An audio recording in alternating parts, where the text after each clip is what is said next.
Types of forces. यहां से हम हमारा अभी टॉपिक चेंज करते हैं, types of forces.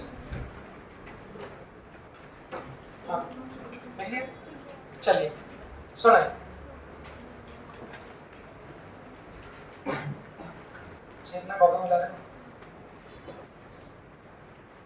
Types of forces के बाद अब जो हम लोग का Newton's law of motion topic है ये बदल जाएगा। अभी तक न्यूटन्स के सेकंड लॉ की चर्चा करी, rate of change of momentum की चर्चा करी। अब जो आगे के मैकेनिक्स के टॉपिक है उनमें क्या पढ़ना है, पहले उसका एक स्ट्रक्चर ले लो, कैसा पढ़ना है। ये भी कितनी शरारती बच्ची थी पर अभी थोड़ी देर शांत बैठी है, मुझे लगता है मुझे कंपनी नहीं मिल रही। हाँ सुने, टाइप्स ऑफ फोर्सेस में क्या क्या बात हमको करनी है। देखो ये पूरा हमारा एक पोर्शन है मैकेनिक्स का, जिसकी शुरुआत आपकी न्यूटन्स लॉ ऑफ मोशन से होती है। इस न्यूटन्स लॉ ऑफ मोशन में 3 फोर्स पढ़ते हैं, 3 टाइप। फिर चैप्टर बढ़ते जाएगा, चैप्टर के साथ साथ एक एक फोर्स बढ़ते जाएगा। अच्छी चीज है, कॉन्सेप्ट सेम है। यही 11th क्लास का आधा फिजिक्स भी है, जिसको आप लोग सुने हो क्या बोलते हैं, मैकेनिक्स। तो उस पूरे मैकेनिक्स का बेस न्यूटन्स लॉ है। अगर न्यूटन्स लॉ आप लोगों को नहीं आता तो फिर रोटेशन तक के सारे टॉपिक आपको छोड़ देना चाहिए, क्योंकि जब आप लोग एफबीडी रिजल्टेंट फोर्सेस के बारे में नहीं जान पाओगे तो डेफिनेटली फिर आगे की चीज कैसे जाने। तो इस न्यूटन्स लॉ में 3 टाइप के फोर्स पढ़ना है, वो समझाऊंगा अभी कौन कौन से। इसके बाद चैप्टर आएगा फ्रिक्शनल, तो वहां पर एक फोर्स को बढ़ा देंगे, वो फोर्स कौन सा होगा, फ्रिक्शन फोर्स। उसके बाद फिर आएगा टॉपिक वर्क पावर एनर्जी, वहां पर ये चारों फोर्स चलेंगे, चारों के साथ में एक स्प्रिंग फोर्स को ऐड कर देंगे, तो वो एक टॉपिक हो जाएगा पूरा। फिर एक टॉपिक आगे बढ़ाएंगे सर्कुलर मोशन, तो वहां पर सेंट्रीपिटल सेंट्रीफ्यूगल फोर्स को ऐड करेंगे। फिर एक आगे बढ़ाएंगे सेंटर ऑफ मास, फिर रोटेशन, रोटेशन में सारे उसको हम लोग मिला देंगे। तो इस तरह से आप लोग का ये पूरा मैकेनिक्स का पोर्शन है। अब सवाल ये कौन कौन से 3 टाइप के फोर्स पढ़ना है। देखो तो पहला तो भगवान का दिया जो अभी पढ़ा, ग्रेविटेशनल फोर्स। क्या वैल्यू होती है, मास इनटू ग्रेविटी। बहुत से लोगों को 9.8 से बहुत प्रेम रहता है। कुछ सवाल ग्रेविटी क्या है दिमाग में आया, 9.8, उनका ये सवाल भी दूर कर दूंगा ग्रेविटेशन में, और भी बहुत सारी चीजें ग्रेविटेशन में इसके अलावा, तो आप जान रहे हो, इसमें कोई जानने वाली बात नहीं है। दूसरे जो टाइप के फोर्स है ये बहुत इंपॉर्टेंट है, हाँ, जिसे हम कहते हैं नॉर्मल रिएक्शन फोर्स। और तीसरा टाइप का फोर्स है टेंशन फोर्स, हिंदी में कहते हैं जो आप लोग लेते हैं, हाँ। तो टेंशन फोर्स और दूसरा नॉर्मल रिएक्शन फोर्स, इन्हीं पे लगभग मैं कह सकता हूँ पूरा न्यूटन्स लॉ ऑफ मोशन हमारा बेस्ड है कहीं ना कहीं। तो इन पे डिटेल में सीखना चाहिए, मुझे लगता है कि नॉर्मल रिएक्शन फोर्स क्या होता है पहले उसको सीखेंगे, फिर टेंशन फोर्स क्या होता है फिर उसको सीखेंगे। हाँ बेटा बताओ श्रवण, नॉर्मल रिएक्शन फोर्स क्या है। कोई भी बॉडी अगर ग्राउंड से कांटेक्ट में है तो वहाँ पे नॉर्मल फोर्स, बाकी किसी और से कांटेक्ट में हो तो, हाँ मतलब कोई भी चीज से कांटेक्ट में, कोई भी चीज से कांटेक्ट में हो, ठीक है। बैठे, आप बताएं डायरेक्शन। हालांकि इन बच्चों के मैं दिल की पीड़ा समझ सकता हूँ, इन लोगों के 140-142 नंबर के ऊपर है फिजिक्स में, कहीं ना कहीं ये लोग मुझे अंदर से गाली तो बाकी रहे होंगे, पर अब चूंकि क्लास का सभी लोगों को सिखाना है तो थोड़ा आपको भी सुनना पड़ेगा। पर आप लोग कल से बाहर बैठा लेंगे, आप लोग अपना काम करो, क्योंकि आप लोग मुझे लगता है तो आता ही होगा है? अब देखो एक चेंज इस बार से मैं क्या करा, 11th क्लास में मैं पढ़ाऊंगा, उनको मैंने कहा एक 15-20 मिनट की एक्टिविटी क्लास भी रखें, रेगुलर क्लास में होगा।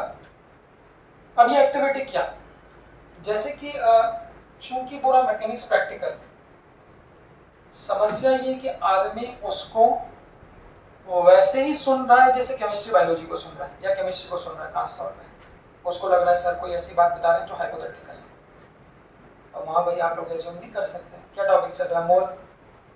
1 ग्राम में कितना एटम, तो निकाल के थोड़ा ना देखेंगे अपन कितने हैं, वो तो तरीका है, वो तरीका समझ गया, तो उसको पढ़ने का तरीका अलग है। यहाँ पर चूंकि ये प्रैक्टिकल है तो मैं आप लोगों से ये चाहता हूँ कि जो भी टॉपिक हम पढ़ रहे हैं उसको आप एक्टिविटी मतलब देखें अपने आसपास। जैसे मैं पढ़ूंगा नॉर्मल रिएक्शन फोर्स, तो आपकी एक्टिविटी क्या है? तो आपको 5 नॉर्मल रिएक्शन फोर्स के एग्जांपल देखना चाहिए आसपास। फिर मैं कहूंगा इक्विलिब्रियम, तो आपको 5 आसपास एग्जांपल्स देखना चाहिए इक्विलिब्रियम के। इसके क्या फायदे? तो इसका ये फायदा कि अब ये अगर आप लोग एक बार देखना सीख लोगे, जो लोग पहले बच्चे पढ़े इनसे पूछो, आप लोग ये पाओगे कि आपको कोई थ्योरी कोई फॉर्मूला नहीं पढ़ना है ना, अपने पास यहाँ कोई बहुत बड़े बड़े फॉर्मूले ना कोई बहुत बड़े बड़े कॉन्सेप्ट। एक बार आगे अभी सिखाऊंगा एफबीडी बनाना सीख लोगे तो सारे क्वेश्चन आपको एक जैसे लगेंगे। जो रट रहा है उसको सारे अलग लगेंगे, जो समझ रहा है तो आप लोग पाओगे कि बस इतना सा तो टॉपिक है एनएलएम, 2 फोर्स, नॉर्मल रिएक्शन और टेंशन। तो एक्टिविटी मतलब अपने आसपास चीजों को देखना। तो स्टार्ट करता हूँ नॉर्मल रिएक्शन फोर्स। जैसे कि इस बालिका ने भी कहा कि कोई भी 2 बॉडीज के बीच नॉर्मल रिएक्शन फोर्स कब लगता है? पहला सवाल, जब उन 2 सॉलिड सरफेसेस के बीच कांटेक्ट है। एक लाइन पॉइंट क्या है? जब 2 सॉलिड सरफेसेस आपस में कांटेक्ट में आए तो उन दोनों के बीच कौन सा फोर्स लगेगा? Normal reaction. अब बहुत सारी चीजें कांटेक्ट में आ रही, देख लो। एक तो मेरा कांटेक्ट किसके साथ में? ग्राउंड के साथ। कितने कांटेक्ट सरफेस है? पैर कितने हैं? तो एक उल्टे वाले पैर का इसके साथ कांटेक्ट है और एक उल्टे वाले पैर का इसके साथ कांटेक्ट है। तो मैं बोलूंगा कि 2 सरफेसेस क्या है? कांटेक्ट में आएंगे। तो जितनी सरफेसेस कांटेक्ट में आएगी उतने ही नॉर्मल रिएक्शन भी होंगे। आप लोग तशरीफ रखें सब अपनी, तो वहां भी क्या लग रहा है आपका? Normal reaction force. कुछ हाथ टिका के ना बैठे, तो इस कोने का भी क्या है? इसके साथ नॉर्मल रिएक्शन फोर्स। तो नॉर्मल रिएक्शन फोर्स कब लगेगा इस पे तो हमने चर्चा कर ली। सवाल डायरेक्शन, वो कैसे देखेंगे? देखिए, तो नॉर्मल रिएक्शन के एग्जांपल्स क्या है? पहले 2 एग्जांपल दे देता हूं, बाकी तो क्वेश्चन में भरमार एग्जांपल लेंगे हम लोग। देखिए ऐसा,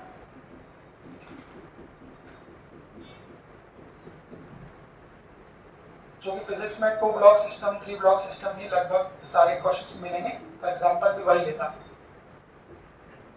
देखो ये 2 ब्लॉक्स है, इसका मास है m1 और इस वाले मास है m2। इन दोनों को हम लोगों ने ग्राउंड पे ऐसे टिका दी, तो इस तरह की बात हो गई कि ये ले लिया और ये ले लिया, और इन दोनों को हमने ऐसा रख लिया इस तरह से। तो ये ब्लॉक, इस ब्लॉक के ऊपर एक और ब्लॉक। सबसे पहले क्वेश्चन में आपको क्या गिनना? तो सबसे पहले आपको गिनना है कि कितनी सरफेसेस कांटेक्ट में पूरे क्वेश्चन में। तो यहाँ कितने कांटेक्ट में? देख लो 2 3 4 गिन लो अपने हिसाब से, कितनी कांटेक्ट में?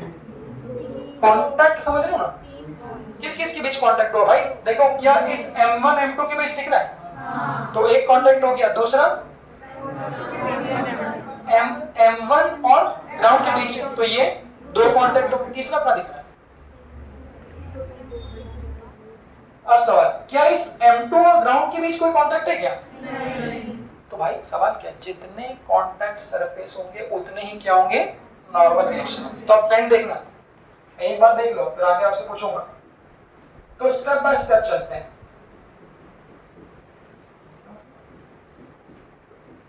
देखो, तो पहली स्टेप में मार्क और ड्रॉ, जो लोग एफबीडी के बारे में नहीं जानते, मार्क और draw all the contact surface. जितनी भी कॉन्टैक्ट सरफेस आपको क्वेश्चन में दिख रही है सभी को ड्रॉ भी करें और मार्क भी करें। कैसे? तो एक कॉन्टैक्ट है 2 और 1 के बीच, सरफेस कौन से कॉन्टैक्ट में? देखो ये, तो इसको अलग से हाईलाइट कर दिया ऐसे।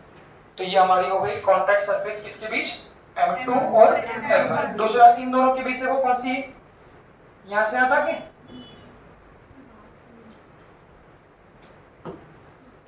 ऐसे बना दे। अच्छा, इसमें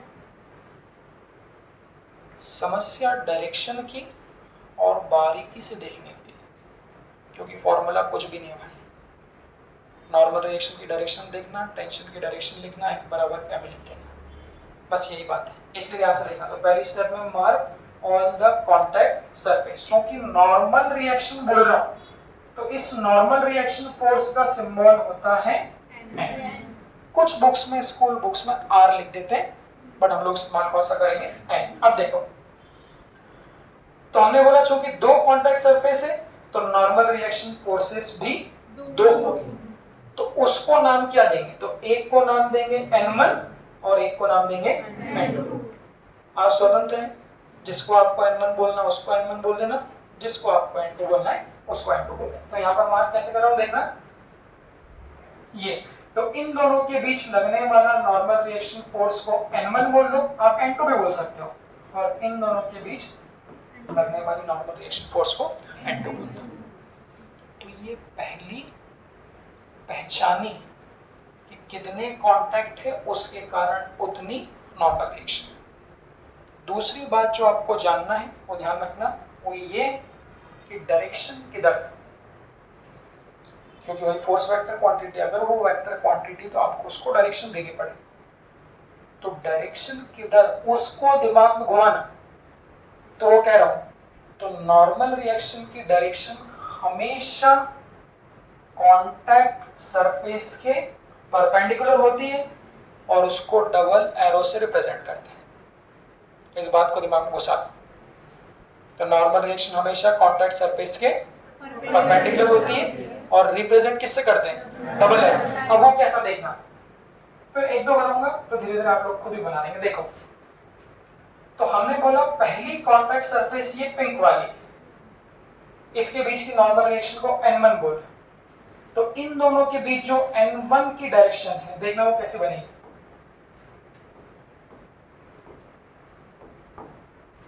वो कैसे बनेगी, ऐसे देखो,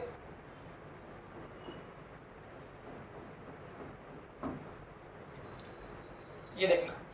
तो ये इस कांटेक्ट सरफेस के परपेंडिकुलर एक डबल एरो बना लिया, और दूसरी कांटेक्ट सरफेस कौन सी है, ये वाली। तो इस कांटेक्ट सरफेस के परपेंडिकुलर आप लोग बना लीजिए डबल एरो, मतलब दोनों तरफ का एरो।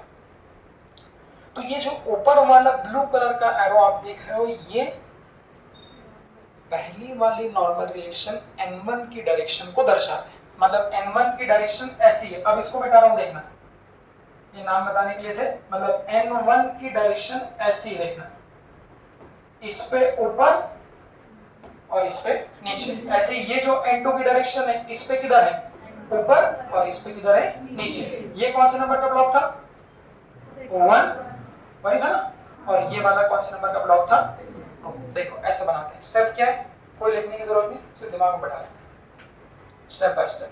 पहली स्टेप, जितने कांटेक्ट होंगे उतनी ही क्या होगी, नॉर्मल रिएक्शन। दूसरी स्टेप, नॉर्मल रिएक्शन हमेशा कांटेक्ट सरफेस के परपेंडिकुलर, किससे रिप्रेजेंट करते हैं, डबल एरो से। देख लो, तो ये पिंक वाली कांटेक्ट सरफेस, ब्लू वाली इसके परपेंडिकुलर डबल एरो, तो ये N1 की डायरेक्शन, ये N2 की डायरेक्शन। अब आगे जब FBD बनाऊंगा उसमें क्या इस्तेमाल होगा वो यहां पर आप लोग देखना है। वो एरो क्या बता रहे, वो एरो क्या बता रहे देखना। तो अगर मैं आपसे बोलूं, ध्यान से देखना, 2 वाला ऊपर वाला, इसको देखिए, ये 2 है और ये क्या है, 1।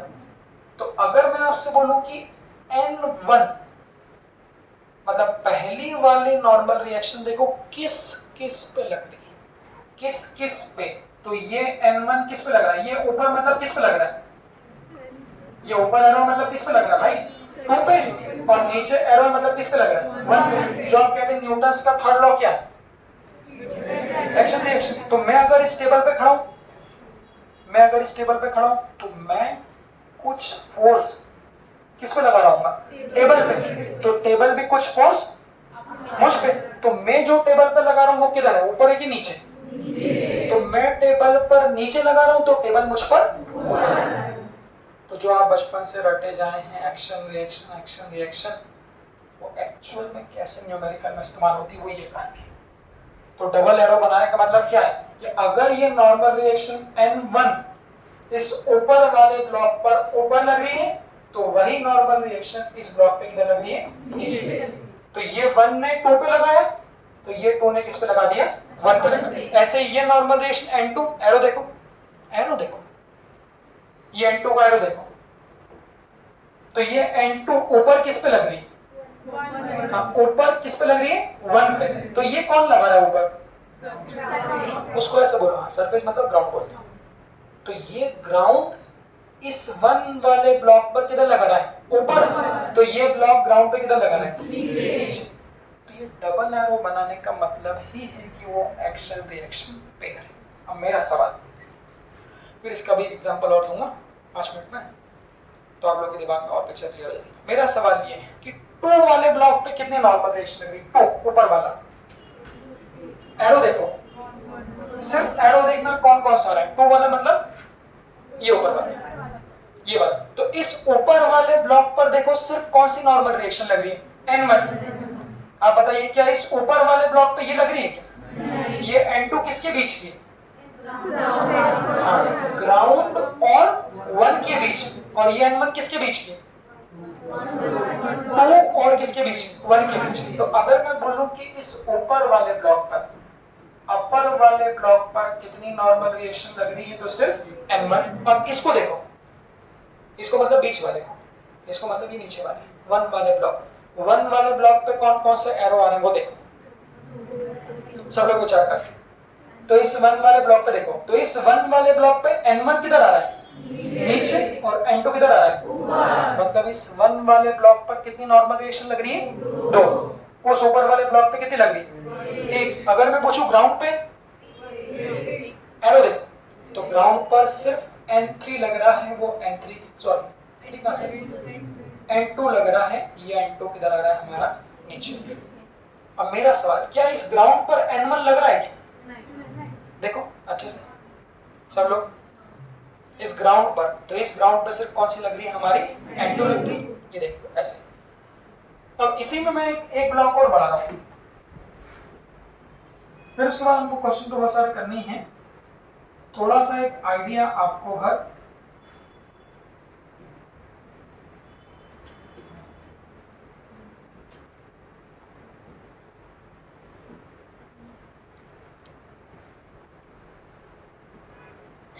ये 1 2 3 कोई बोले ना, हालांकि इसकी प्रैक्टिस तो आप लोग नहीं चाहोगे तो भी आपको हो ही जाएगी क्योंकि इतने सारे क्वेश्चन करना है। और अभी शुरुआत में सीखने के लिए एक बार देख, ये देखो ऐसा रख दिया, 3 ब्लॉक मतलब, तो ग्राउंड है, एक ब्लॉक नंबर 1, उसके ऊपर एक और ब्लॉक नंबर 2, और एक 3 वाले को 2 वाले के साथ कॉन्टैक्ट में रख दिया। अगर अभी सिर्फ ऊपर बस देखें, अब मेरा सवाल क्या है, सब लोग सोचना, मेरा सवाल है कितने नॉर्मल रिएक्शन फोर्स लगेंगे, पहले वो, फिर डायरेक्शन देखिए। सब लोग गिन लीजिए कितने कॉन्टैक्ट है भाई, देख लो, कॉन्टैक्ट 4 गिन लिए, किस किस के बीच है, 1 और 2, 2 और ग्राउंड, 2 और 3 और 3 और ग्राउंड के बीच, मतलब 4 कॉन्टैक्ट है। सवाल उसको बार बार घुमाना, तो जितने कॉन्टैक्ट उतनी ही नॉर्मल रिएक्शन। तो 4 है तो हम नाम दे देंगे N1, N2, N3 और N4। नामांतरण जो आपको करना वो कर दीजिए। अब सवाल ये कि सबसे पहले कॉन्टैक्ट सरफेस बना लो, आपके पास कलर पेन हो नहीं हो, बट अभी समझाने के लिए मैं ड्रॉ कर रहा हूं, देखना खुद अपनी सोचे। तो अब 1 और 2 के बीच जो कॉन्टैक्ट होगी वो कैसी होगी, देखो ये ऐसी, 2 और ग्राउंड के बीच जो कॉन्टैक्ट है वो कैसी है, ऐसी, 3 और ग्राउंड के बीच जो कॉन्टैक्ट है वो ऐसी, और 2 और 3 के बीच जो कॉन्टैक्ट है वो ऐसी। देख लो ये देखिए, तो ये 4 ब्लू कलर के पेन से मैंने क्या बना ली, कॉन्टैक्ट। पहली स्टेप, इसमें भाई कोई मिक्स मत करना, थोड़ा सा भी ओवर कॉन्फिडेंस आया, अगर नॉर्मल रिएक्शन गलत बना दोगे भाई तो पूरा आगे सब कबाड़ा है, इसलिए फोर्स की डायरेक्शन बहुत अच्छे से बना।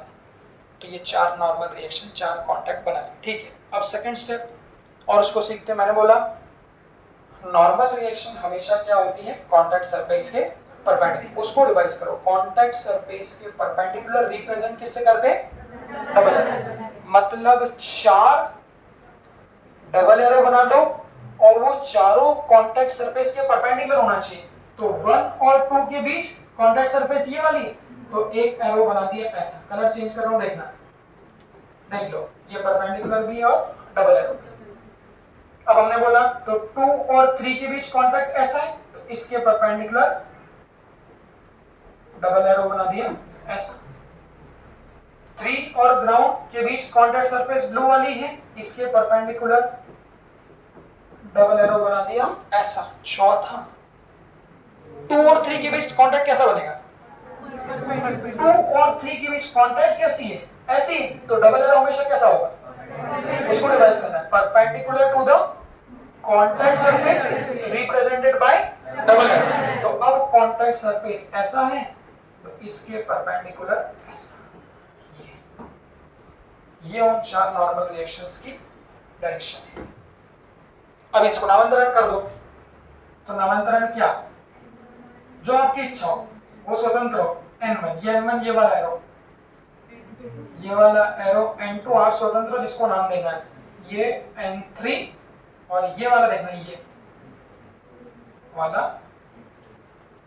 N4। अब आप ही मन मन सोचे, आपसे पूछूंगा, वो देख लो,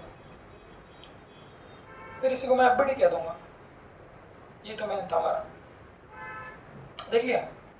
अब मैं आपसे पूछूंगा, हाँ, उसको आप लोग पहले सोचें, कोई जवाब न दें, आप सम्मानी मत सोचें। मैं बोलूंगा how many number of normal reaction forces,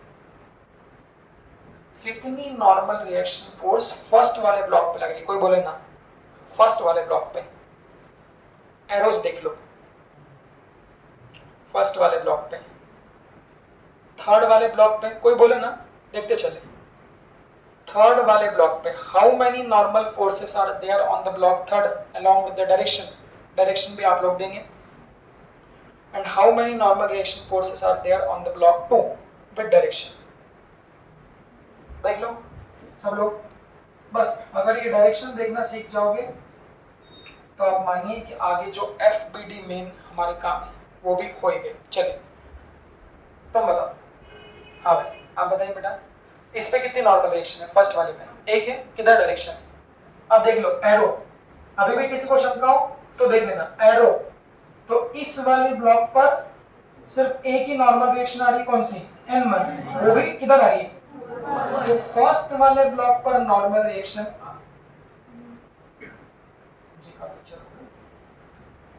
हाँ, तो फर्स्ट वाले ब्लॉक पे जो नॉर्मल रिएक्शन आ रहा है वो किधर आ रहा है? ऊपर आ रहा है। ये किसके द्वारा आ रहा है? Double arrow, action reaction. तो इस वाले ब्लॉक पे ऊपर कौन देगा? उसको क्या बोलोगे? तो 2 वाला 1 वाले को किधर देगा?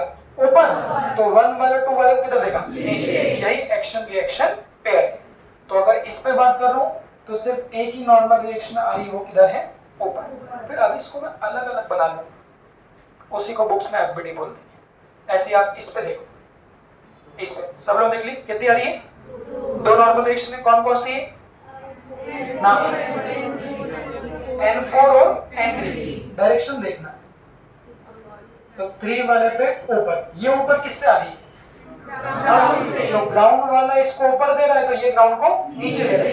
ये N4 किससे आ रही है? ये किसके बीच? 2 और 3। तो डायरेक्शन देखो, तो 2 वाला 3 वाले को किधर दे रहा है? राइट। तो 3 वाला 2 वाले को किधर देगा? देख लो। तो ये मैंने सबके एक कलर कर दिए। मतलब इसके FBD में उस पे 2 नॉर्मल रिएक्शन है, उस पे एक है, और 2 वाले पे डायरेक्शन देख लो। तो N1 नीचे, N4 इधर और N2 ऊपर। तो अगर इसको मैं सेपरेट कर दूं, बस फिर इन्हीं को रस्सी से बांध देंगे, तो तीनों को हम लोग मिला दें। अगर इसको मैं सेपरेट कर दूं अलग अलग,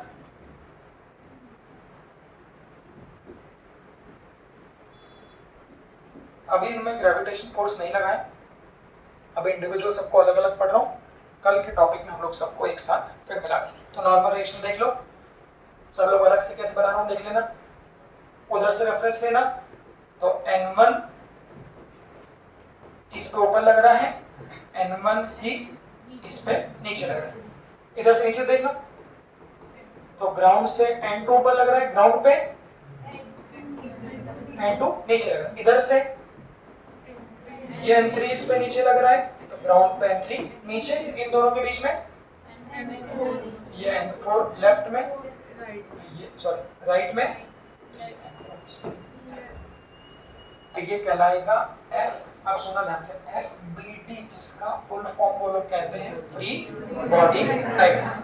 तो फ्री बॉडी डायग्राम मतलब किसी भी चीज पे कितने फोर्स लग रहे हैं। तो मैं ऐसा बोलूंगा इसके FBD में, ऐसा बोलूंगा हाँ, तो इसके FBD में एक नॉर्मल रिएक्शन, इसके FBD में 3 नॉर्मल रिएक्शन, इसके FBD में 2, ग्राउंड के FBD में 2। कौन कौन सी? तो कल इसी के साथ हम लोग ब्लॉक को रस्सी से जोड़ देंगे और कल इसकी फिर नई हम लोग बात करना चालू करेंगे। आज का काम क्या, सब लोग कॉपी कंप्लीट कर लें। 20 क्वेश्चन के लगभग, 20-25 क्वेश्चन के लगभग ग्रुप पे शेयर करूंगा। वो पहला होमवर्क रहेगा, आप लोगों की तरफ से ये कॉपरेशन होना चाहिए, कोशिश करके लाओ। हो सकता है कोई 20 में से 20 बना ले, कोई 15 बना ले, कोई 5 ही बने। अब किसी ने बिल्कुल पहले कभी क्वेश्चन नहीं किया तो समझ में आ सकता है, बट क्वेश्चन बनने में थोड़ा समय लगता है। तो अपनी ओर से आप लोग कोशिश करके लाएं, कल उस पर चर्चा करेंगे, इसमें हम लोग आगे बढ़ें। ठीक है, चलिए, थैंक यू, धन्यवाद। नोट करना है, फोटो खींच लेना एक बार।